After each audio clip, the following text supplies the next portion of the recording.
Hello students, today we are going to see topic number 3.3 News Analysis. बघा याच्यामध्ये आपण आपल्याला किती न्यूज दिलेले आहेत. There are given 4 news different. Their subject is different. Okay, so open your textbook page number 69. Here is given some introduction. Many people believe that all that is printed on paper must be true and reliable. बघा, लोकांचा असा विश्वास असतो किंवा असं त्यांना वाटत असतं की न्यूजपेपरमध्ये असेल किंवा कोणतीही टीव्हीवरती असेल, आपण ज्या बातम्या ऐकतो त्या कशा असतात की त्या योग्य असतात किंवा खऱ्या असतात असा त्यांचा विश्वास असतो. But we also come across bits of information or news items that do not match. पण जरी असा त्यांचा विश्वास असला तरी सुद्धा आपल्या असं लक्षात येतं की त्या ज्या न्यूज असतात त्यापैकी काही बातम्या अशा असतात की त्यामधील माहिती जी असते किंवा बातम्या ज्या असतात त्या मॅच होत नाही किंवा or do not tally with facts किंवा त्या सत्यतेशी रिलेटेड नसतात.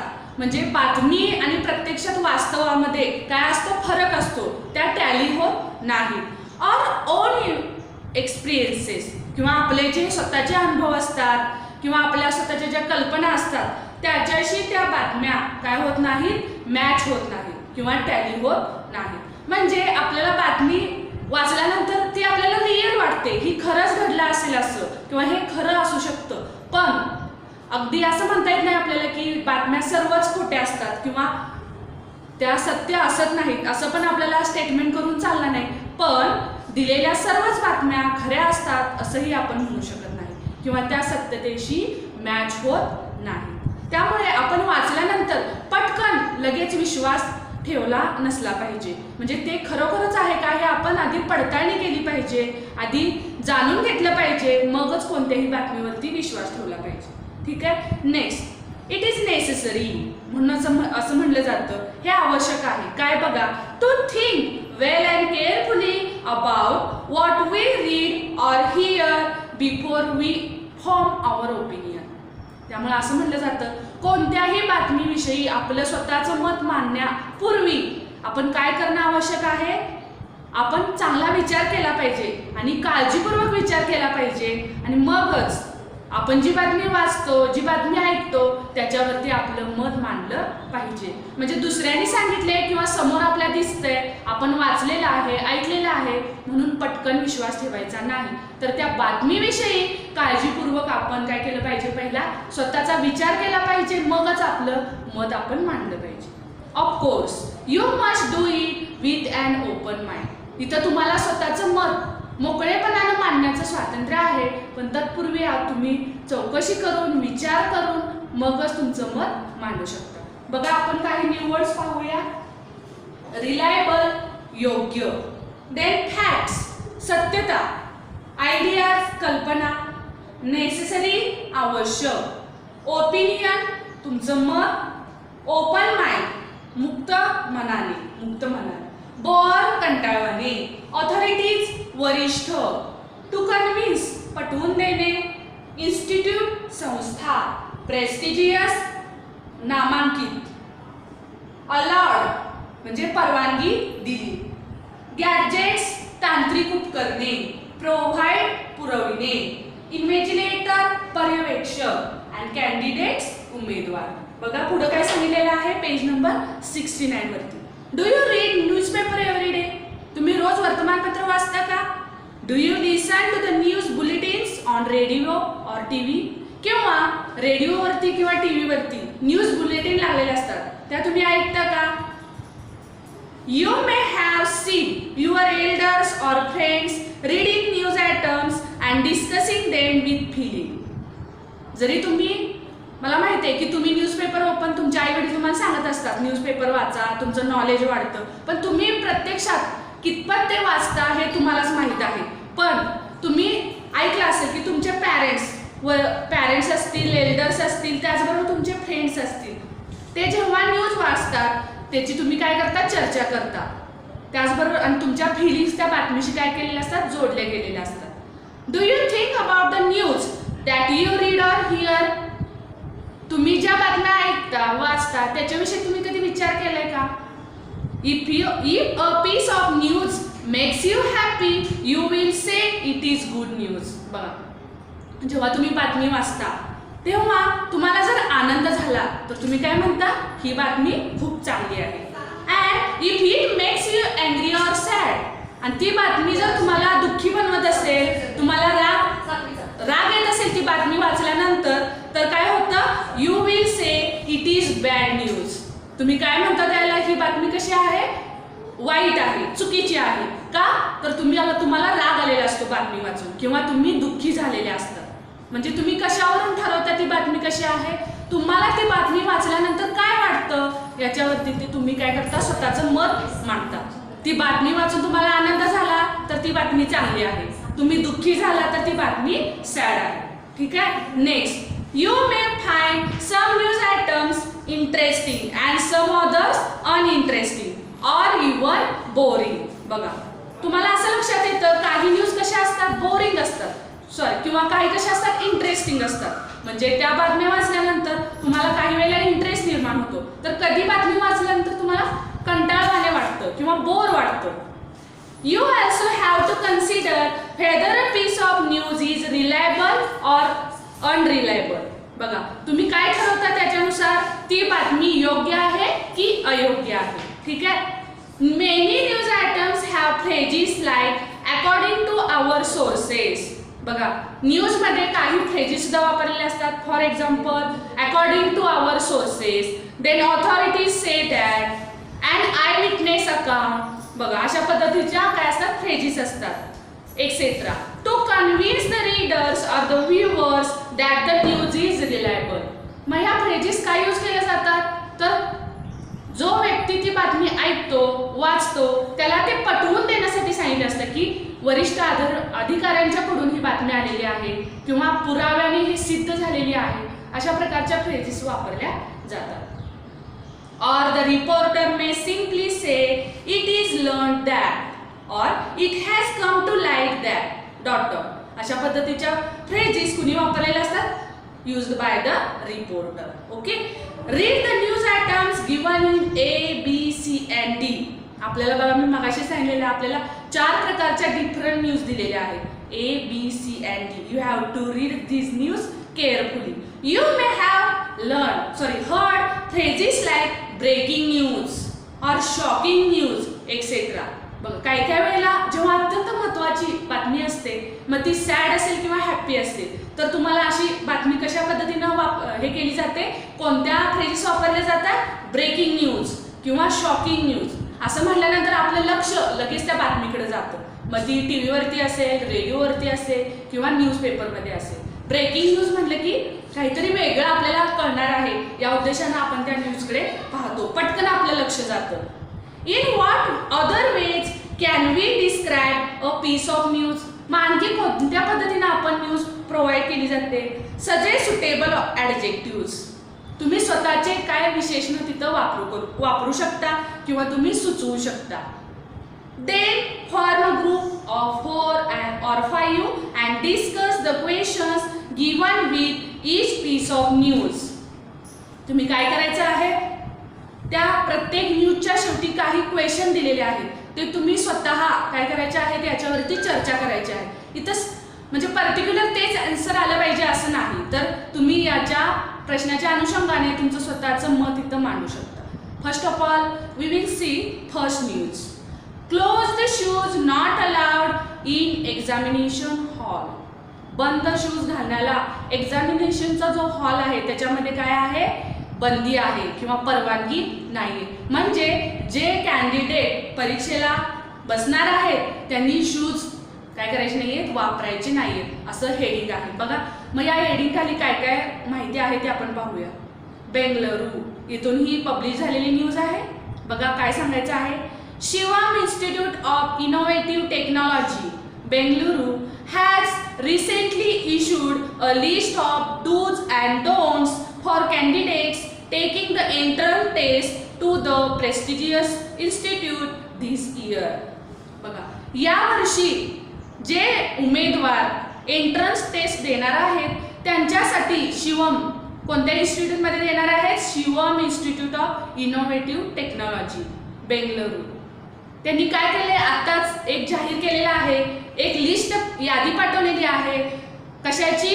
डूज अँड डोंट्स, म्हणजे परीक्षेला बसताना काय करायचं आहे आणि काय करायचं नाही याची यादी त्यांनी डिक्लेअर केलेली आहे, जे उमेदवार या वर्षीच्या एंट्रन्स टेस्टला बसणार आहे त्यांच्यासाठी. The candidates will not be allowed to enter the examination hall wearing, बघा, जे उमेदवार या परीक्षा हॉलमध्ये येणार आहेत त्यांना कशासाठी परवानगी नाहीये ते सांगितलेलं आहे. wearing closed shoes, त्यांनी काय करायचं नाहीये? क्लोज शूज घालायचे नाहीये. त्याचबरोबर बूट्स, इवन सॉक्स, बूट सॉक्स पण नाही आणि क्लोज शूज पण नाहीये. Other items will be which will not be allowed, बघा हे तरी आहेच. याच्या बरोबर आणखी काय काय करायचं नाहीये, काय काय म्हणजे आपल्या बरोबर कॅरी करायचं नाही आतमध्ये एक्झामिनेशन हॉलमध्ये. बघा, other items which will not allowed, परवानगी असणार नाहीये. इनसाइड, त्याच्यामध्ये कोणकोणते वस्तू आहेत पहा. Mobile phones, then microphones, earplugs, calculators and other electronic gadgets, जी तांत्रिक उपकरणं आहेत. त्याचबरोबर मोबाईल फोन असेल, microphone, earplugs, calculators even not allowed in the examination hall. Okay. Then printed, बघा पुढे काय सांगितलं, calculators and other electronic gadgets as well as pouches also not allowed there.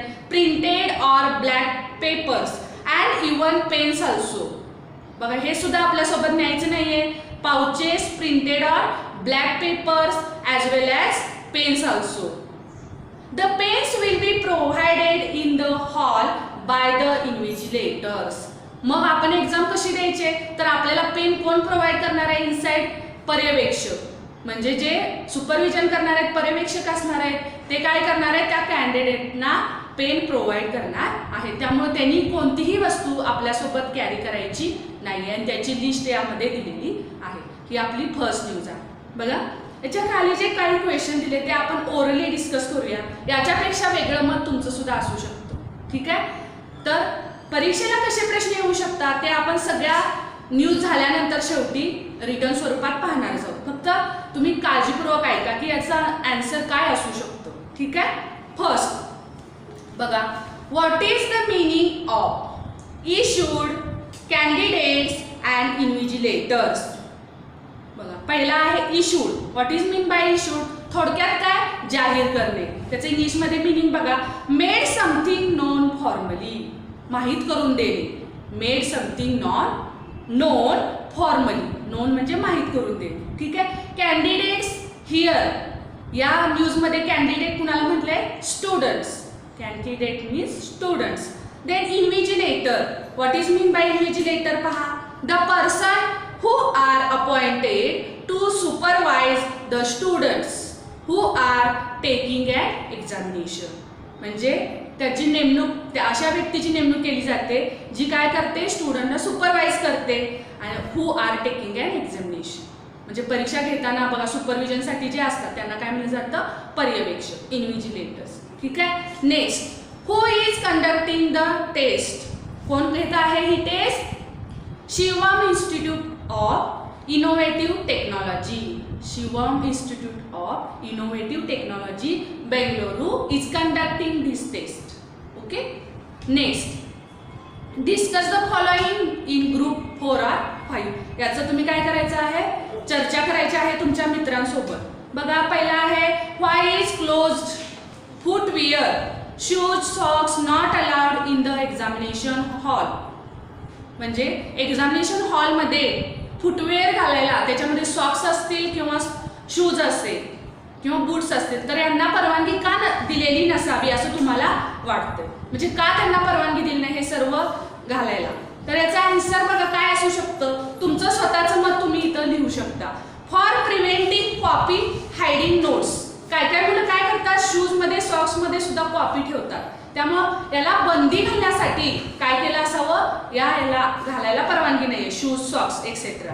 Then and other material शीटमध्ये वापरण्यासाठी काही आणखी material सुद्धा ते याच्यामध्ये काय करू शकतात, ठेवू शकतात. त्यामुळं याला प्रिव्हेंट करण्यासाठी, प्रिव्हेन्शन म्हणून काय केलं असणार आहे, याला परवानगी दिलेली नसावी. तुमचं स्वतःचं मत तुम्ही इथं लिहायचं आहे. Y has the institute not allowed electronic gadgets in the hall?